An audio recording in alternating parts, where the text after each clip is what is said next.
All right, thank you very much.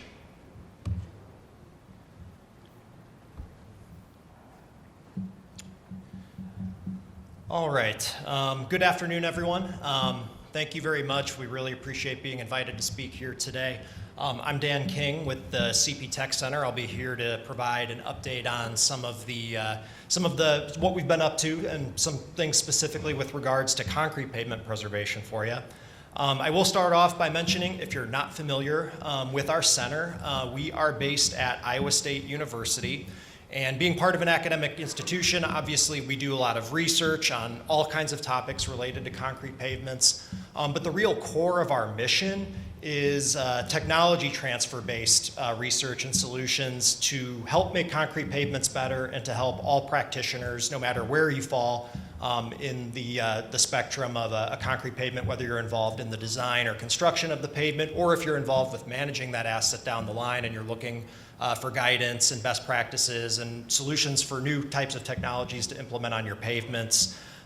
We're here to help make your life easier and to help give you some tools that you can use, again, to help make concrete pavements last as long and perform the way that they're designed to. And so, between education and training, putting together guidance, best practices and things like that, that's really what we're all about. And one thing I do want to make sure I mention here, we have a staff at the center of 6 people, and as I flip through the slides on things that we're up to and what we're doing, you'll see very quickly that there's no way a staff of 6 people could do all of the work that I'm talking about here. And I think one of the key things that really helps our center operate and helps us be successful and helps us get good information out is that we're really an organization that helps foster a lot of collaboration between people in the industry, and we ourselves collaborate with a lot of people, and a lot of other folks help us put together the stuff that we do. So whether it's folks in industry, folks who work for agencies, or other researchers in academia as well. It's really about bringing all of these stakeholders together to produce the best guidance that we can to help all practitioners, again, just make concrete pavements better. So, in general, a lot of our content that we put out is geared toward, any kind of decision maker with an agency, any kind of engineer or, contractor personnel that's designing or building projects or, again, maintaining pavements once they're out in service. And obviously a lot of our resources are also intended to help educate the next generation of students and help faculty with their mission in doing that as well. And again, we put together written guidance. We host a lot of in-person workshops. We've been really happy to be getting back out to do more events in person in the last few years. We also have continued, though, to do a lot of online webinars and produce some digital media as well. And obviously, we like to come to meetings like this and get a chance to talk to you all here and, get a sense of how things are, going back home for you and, see what we might be able to do to help you solve the challenges that you face. So one thing I do want to hit on here, especially if you are involved with a state agency, one of the organizations that we work very closely with, we help organize the meetings for, is the National Concrete Consortium, which is an organization led by 35 state DOTs, as well as the Illinois Tollway. They're a member as well. We meet twice a year with an agenda, and again, the meetings are organized by the states, and so we're helping make sure that we bring an agenda together and just create an environment where we can have some good discussion about issues related to concrete pavements. Preservation, as always, is something that will come up, in different ways in the agenda any given meeting. We actually were just in Portland, Oregon last week, so we're just coming off one of our 2 meetings here. We will be in Birmingham, Alabama next spring, so you can mark your calendar there with next year's spring meeting dates.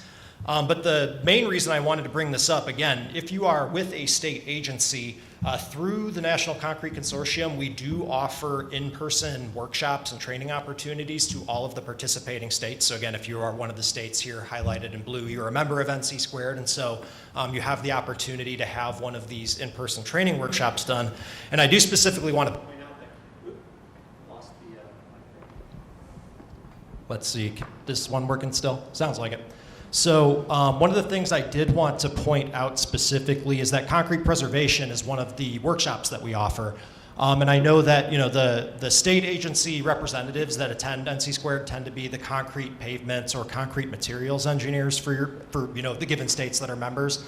But if you're a pavement management engineer or involved in asset management or maintenance or rehabilitation in any way, and you're interested in getting concrete pavement preservation training for your agency, definitely I would say reach out. Obviously you can always reach out to us, but I would say also see if you can get in touch with your concrete materials engineers at your agency.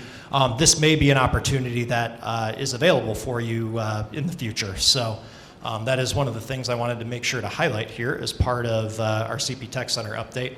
A couple of other things that we're working on currently. One of our organization's main programs is our cooperative agreement with Federal Highway Administration. This is a technology transfer agreement where, again, we're putting together resources to help practitioners on, again, anything related to concrete pavements. So a big portion of what we do are producing tech briefs and some larger guides, and we do have a recently completed update to our concrete pavement preservation guide. I'll highlight that in just a second here.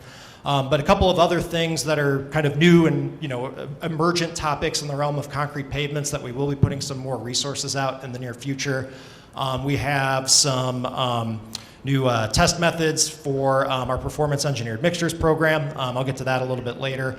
Helping develop some new AASHTO standards. And we're also developing some new guidance and resources about sustainability. Again, that is obviously a very important topic today. So we have a couple of publications that are going to be coming out within the next few months that we're really excited about. One is about the evolution of the carbon footprint of concrete mixtures and concrete pavements and the progress that has been made over the years and that we're continuing to make moving forward, as well as a guide specification for reduced carbon concrete paving mixtures. That's obviously a question that we get a lot at the moment. How can you define a concrete mixture as low carbon, or what can we do to change our mixture? So we are developing some guidance so that will be designed for agencies or practitioners really in any context to be able to refer back to specifically for concrete pavements. But obviously most relevant here, the Concrete Pavement Preservation Guide. If you've never seen this before, you can find this at our website. I'll have a QR code at the end of the presentation if you want to go directly to our page on preservation. But this is a comprehensive guide. It's kind of like a textbook type of resource, although it's not. It's probably only in the 200-page type of ballpark as opposed to a really thick one, and obviously everything's available online now. But again, this is meant to be comprehensive for selection, design, and construction of any kind of concrete pavement preservation treatment. It's pretty expansive, so I know sometimes you have overlapping definitions of what might be considered preservation, maintenance, rehabilitation. This is really just meant to have all of the best information that we can have depending on how your agency might define certain treatments. Hopefully all of the information you're looking for would be in here. And again, geared towards anyone, whether you're a designer, pavement management engineer, inspector on a rehabilitation or preservation or maintenance project, and obviously the contractors who build them as well. Just to hit a few other things that we're working on, we do also have a relatively new cooperative agreement with FAA, which Steve mentioned in his presentation. And among the priority research projects that are going on as part of this, there are several that are related to preservation for airfield pavements. Rapid repairs, obviously that's a very significant topic. Getting things back open rapidly is important to airports. But even some things like rubber removal and diamond grinding are part of our FAA research that we're helping coordinate. Concrete pavement resilience, that's another, again, emergent topic that FAA, through this cooperative agreement, we specifically will be putting out some more research on. And again, in-person workshops through technology transfer, we're really trying to make sure we get out on the road as part of this program as well to help give you the resources that you need. So obviously, if you are involved on the airport side of things, this is also another way that we could get some in-person training to your staff or, for maybe your clients or, however you fit into the picture on airfield projects. PEM, this is one of the larger projects that our center has been involved with in the last few years. I'm not going to talk about it a ton today because I have a presentation tomorrow morning in one of our breakout sessions that'll go into this a little bit more. But this is a program. It was a transportation pooled fund study with 19 states involved as well as federal highways. a lot of support from industry on this project as well, which was really about developing a better specification for concrete pavement mixtures. Again, we'll talk about this a little bit more tomorrow, but we did just publish the final report for this study earlier this year, so we're really happy to be done with the PEM pooled fund study and in a position where we'll continue to mention this and help with its implementation across the country.